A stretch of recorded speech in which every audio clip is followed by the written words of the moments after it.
Saan nagsimula ang paggawa ng Belen?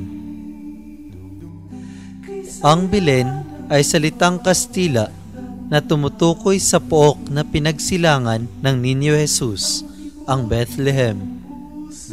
Isinasalarawan ng Belen ang tagpo ng unang Pasko ng pagsilang ayon sa pinagsanib na kwento ng Ebanghelyo ni San Mateo at San Lucas. Sa larawang ito, matatagpuan ang sanggol na Jesus sa sabsaban kasama ang kanyang mga magulang na sina Maria at Jose.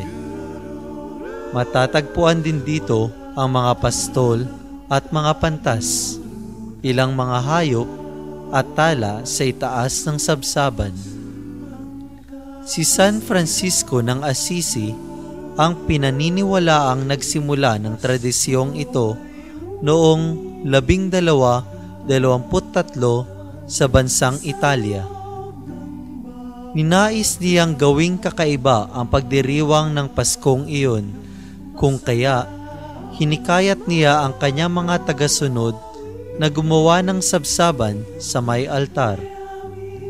Matapos humingi ng pahintulot sa Santo Papa, sinimulan nilang buuin ang unang Belen. Ang larawan ng Belen ay nagpapaalala sa atin na ang Diyos ay piniling maisilang sa kahirapan. Siya ay naparito upang iligtas ang lahat, lalo na ang mga naaapi at mahihirap.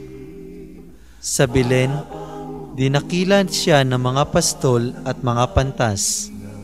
Sa Belen, si Jesus na anak ng Diyos ay nanahan sa atin.